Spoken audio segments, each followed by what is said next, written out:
ఓం వసుదేవసుతం దేవం కంసచాణూరమర్దనం దేవకీ పరమానందం కృష్ణం వందే జగద్గురుం.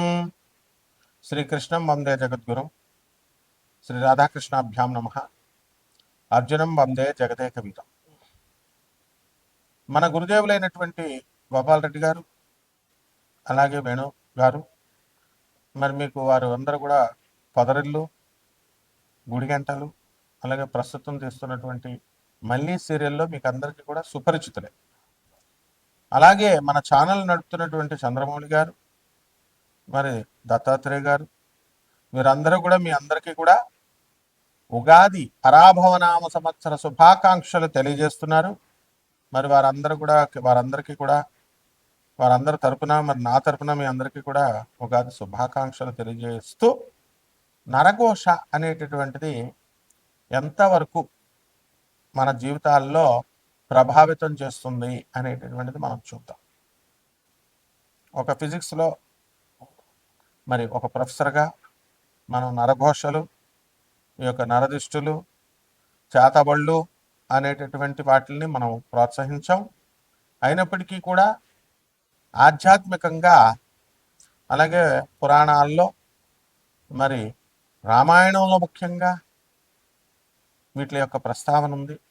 మైరావణుడు, ఈ యొక్క రావణాసురుడి యొక్క సోదరుడు, రామలక్ష్మణులు ఇద్దరిని తీసుకుపోయి పాతాళ లోకంలో చిన్న బొమ్మలుగా చేసి మరి వాళ్ళని బంధించి వాళ్ళిద్దరినీ కూడా పాతాళ లోకంలో నిర్బంధిస్తాడు. తర్వాత ఆంజనేయ స్వామి వారు వెళ్ళి మైరావణుని వధించి తన కొడుకైనటువంటి మకరధ్వజుడి సహాయంతో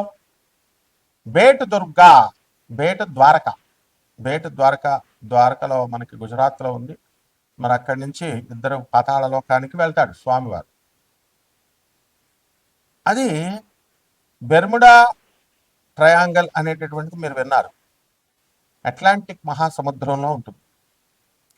ఫ్లోరిడా, తర్వాత ఈ యొక్క బెర్ముడా అనేటటువంటి ఈ యొక్క అట్లాంటిక్ మహాసముద్రంలో ఆ దేశాల మధ్యలో అత్యంత గురుత్వాకర్షణ శక్తి ఉన్నటువంటి ప్రాంతం అది. అక్కడికి ఏ ఓడలైతే వెళ్తాయో మరి వార్షిప్స్ అవన్నీ కూడా అదృశ్యమైపోతాయి. ఈ విధంగా జరుగుతున్నటువంటిది ఈ 20th సెంచరీలో కూడా మనకి ఏమిటిది అని చెప్పి దీనిపైన ఇండియన్ గవర్నమెంట్ ఒక కమిషన్ వేస్తుంది. ఇదేమిటో ఒక ఆశ్చర్యకరమైనటువంటి సంఘటన. వెళ్ళిన షిప్పులు మాయమైపోతున్నాయి. అసలు దాని గురించి మళ్ళీ పరిశోధన చేయడానికి వెళ్ళిన షిప్ కూడా తిరిగి రాలేదు. వాట్ ఈస్ దిస్ అని చెప్పినప్పుడు ఆ ప్రాంతం మీద జరిగినటువంటి రీసెర్చ్లో ఏం తెలిసిందంటే అక్కడ గురుత్వాకర్షణ శక్తి చాలా అధికంగా ఉంటుంది.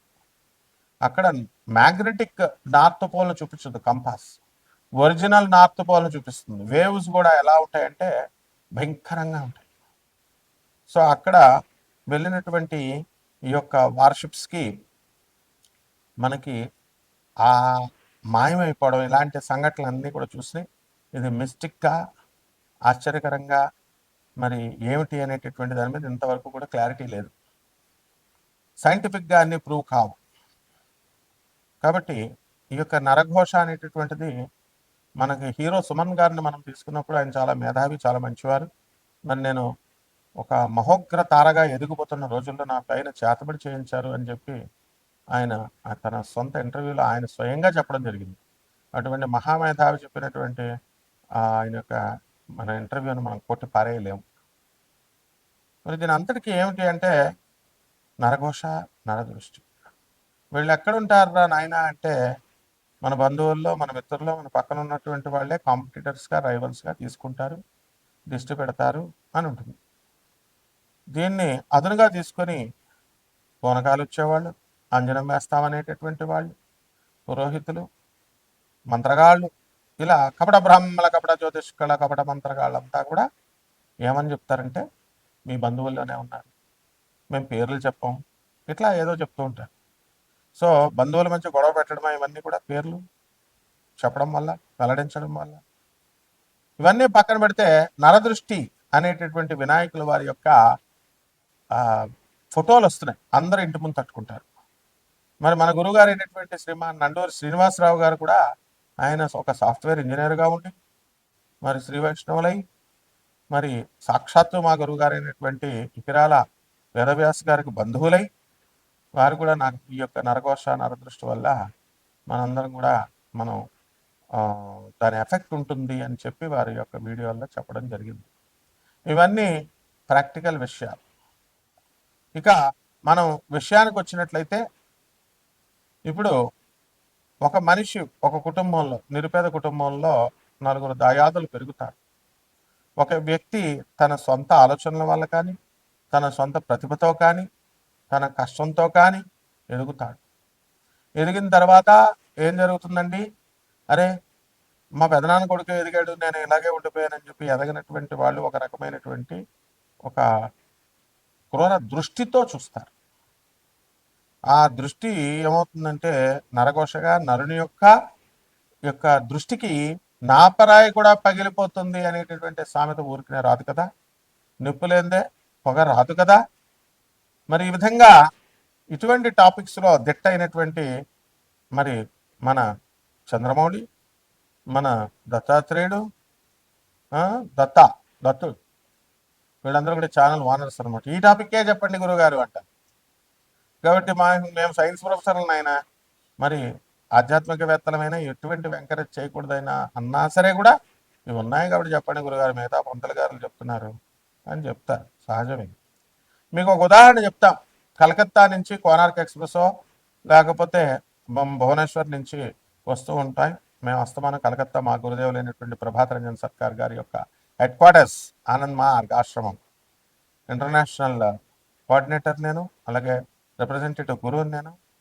మరి వస్తున్నప్పుడు మా గురుగారి దగ్గర పసి వయసు నుంచి మేము పెరిగాం. అక్కడి నుంచి వస్తున్నప్పుడు ఒక సంఘటన నేను అబ్జర్వ్ చేశాను. కలకత్తా నుంచి హైదరాబాద్ రావడానికి 36 గంటలు పడుతుంది. వృషభ రాశి, ఈ వృషభ రాశి వారందరూ కూడా శుక్రుడు అధిపతి అండి దీనికి. వీళ్ళు మంచి రూపవంతులు ఉంటారు, మా గోపాల్ రెడ్డి బాబా లాగా అందంగా స్వరద్రూపంలో ఉంటారు. కాబట్టి వీళ్ళకి నరఘోష ఎక్కువ తగులుతుందండి. తెల్లగా ఉన్న వాళ్ళకి తగులుతుంది, అందంగా ఉన్న వాళ్ళకి తగులుతుంది. కాబట్టి అర్ధాష్టమస్ కేతువు నడుస్తున్నాడండి. దీనివల్ల మనకి చిన్న పని జరగకపోయిన డిప్రెషను, నీరసము, నిరుత్సాహాల్లోకి వెళ్ళిపోతూ ఉంటారు. కాబట్టి ఇవంతా కూడా ఆ యొక్క నరదృష్టి యొక్క ప్రభావం. అయితే లాభంలో అండి మీకు శని ఉన్నాడండి. దానివల్ల ఎప్పుడు తిరుగుతూ ఉండేటటువంటి వృత్తులు వాళ్ళు ఉంటారు. అటువంటి వృత్తుల వాళ్ళకి ఎవరంటే వాళ్ళు ఎల్ఐసి ఏజెంట్స్, రియల్ ఎస్టేట్ ఏజెంట్లు. మీటింగ్స్ ఎక్కడ పెడతారో తెలుసండి. వీళ్ళంతా కూడా ఎలా తీసుకెళ్తారో వాళ్ళు హోటల్లో పెడతారు మీటింగ్స్. ఎస్, హోటల్లో కలుద్దామని టీ పాయింట్లో కలుస్తారు, కూర్చుంటారు. మా బాల్సింగ్ బాబా అని ఒకటి ఉండేవాడు, ఎవరినైనా సరే మా కృష్ణ అని ఒకడు ఉండేవాడు. బ్యాంకు హోటల్స్లో మీటింగులు పెడతారు. అక్కడే అనమాట డీలింగ్స్ ఏదైనా సరే, ఎన్ని లక్షల రూపాయలైనా సరే. కాబట్టి మార్కెటింగ్ ఎగ్జిక్యూటివ్స్, ఎల్ఐసి ఏజెంట్స్కి వీళ్ళకి అంతా కూడా బ్రహ్మాండంగా సంపాదిస్తారు. అండ్ స్త్రీల వల్లనే వీళ్ళు లిఫ్ట్ అవుతారు, స్త్రీల వల్లనే డౌన్ఫాల్ అయిపోతారు కూడా. వృషభ రాశి వారు శుక్రుడు అధిపతి అండి. కాబట్టి మనం బ్రహ్మాండమైన బట్టలు వేసుకోవాలా, కొత్త కొత్త బట్టలు వేసుకోవాలా. బంగారాలు అన్నీ పెట్టుకుంటారు చూడండి, వడ్డీ వ్యాపారాలు చేసి మా అనపర్తి రెడ్లు ఉంటారు మా వాళ్ళు. వాళ్ళంతా కూడా మంచిగా ఫైనాన్స్ బిజినెస్లు ఇవన్నీ మంచిగా ఈ గోల్డ్ చైన్స్, ఫైనాన్స్ బిజినెస్ వాళ్ళు ఎవరన్నా చూడండి దిష్టి తగలేదు పాపం వీళ్ళకి. లాస్ట్కి ఏమవుద్దంటే వీళ్ళు వడ్డీకి ఇస్తారు అవసరాలకి, వాళ్ళు కట్టరనమాట. ఫైనాన్స్ బిజినెస్లు చేస్తున్నటువంటి వాళ్ళంతా కూడా సెక్యూరిటీలు లేకపోవడం వల్ల డౌన్ఫాల్ అవడానికి అవకాశాలు ఉంటాయి. విద్యార్థులు చదువులో బ్రహ్మాండంగా ఉన్నారు. ఇటువంటి వాళ్ళంతా కూడా సెకండ్ జూన్లో చదివేది ఉండదు. వాట్సాప్లో ఫోన్స్ మీరు కొనిస్తారు కదా, మీరు వాడేటువంటి ఫోన్ మామూలు ఫోన్లు అనుకోండి, మీ పిల్లలు పాపం బాగా చదువుతాను డాడీ అంటే ఎక్కువ ఫీచర్స్ ఉన్నటువంటిది ఐఫోన్లు అన్నీ కొనిస్తారు. అరే గాడిదా స్టూడెంట్ రా నువ్వు, నేల మీద కూర్చొని. మా పుల్లారెడ్డి అని ఉండేవాడు మా అసిస్టెంట్ ప్రొఫెసర్, ఎంటెక్ స్టూడెంట్ కూడా నేల మీద కూర్చోబెట్టేవాడు. ఏంట్రా బాబు అలా కూర్చోబెడుతున్నావు అంటే, దే ఆర్ స్టూడెంట్స్, కిందే కూర్చోవాలనేవాడు. మరి మీరు మాత్రం డాడీ చిట్టా కన్నయ్య అని ఒక ఆవిడ ఉంటుంది, కన్నయ్య కన్నయ్య అని అందరినీ ఉంటుంది. మరి అలా వాళ్ళందరికీ ఐఫోన్స్ పరిస్థితి ఏం చదువుతారండి వాళ్ళు? లవ్లు, ఫ్రెండ్స్తో చాటింగ్లు. కాబట్టి నరఘోష అది. ఏదైనా సరే మీ ప్రోగ్రెస్ని హిండ్రెన్స్గా ఉండేటటువంటిదే నరఘోష. ఇట్ డజంట్ మీన్ దాట్ నేను మాస్టర్స్ చేశాను, నేను యుఎస్లో లండన్లో మాస్టర్స్ ఏం చేశాను, ఐఐటీలో చేసాను. అలాంటి వాళ్ళందరూ కూడా సైన్స్ అనేటటువంటి వాళ్ళకి కరెక్ట్గా లే ఆఫ్లు చేసి ఉద్యోగాలు తీసి పడుతుపోయారు. సో ఇప్పుడు దేవుడు అండి, ఎవరు రెమెడీస్ చెప్తాడు, వాడికి జాతకం వచ్చినా రాకపోయినా యూట్యూబ్లో కొట్టడం. జ్యోతిష్కుడు మంచి నామాలు నాకులకు పెట్టుకుని డ్రెస్ పెట్టుకుంటే వాడికి ₹1,00,000 2,00,000 ఇస్తారు. బట్ అనాథ పిల్లలకి ఇమ్మంటే ₹100 మనకు చేతికి రావు. సాధువులకు ఇవ్వమంటే ₹50 చేతికి రావు. వాళ్ళ డబ్బుతో మీరంతా కార్లు కొనుక్కున్నారు. జూబ్లీస్ చెక్ పోస్ట్ దగ్గర చూడండి, పేదవాళ్ళు వచ్చి తుడుస్తుంటే ఏపా ఏపా అంటుంటారు. వాళ్ళంతా వాళ్ళ డబ్బుతోనే రా, మీ అందరికి కూడా డబ్బులు వచ్చినాయి, లోన్స్ వచ్చినాయి, విల్లాలు కొనుక్కున్నారు, కార్లు 5 సంవత్సరాల్లో లోన్లు తీరుస్తున్నారు. అటువంటి పేదవాళ్ళకి ఎంత ధైర్యం అంటే మీరు చీపో అంటారు మీరు. కాబట్టి ఇలా అనేటటువంటి వాళ్ళంతా కూడా శని బిగిచ్చేస్తాడనమాట.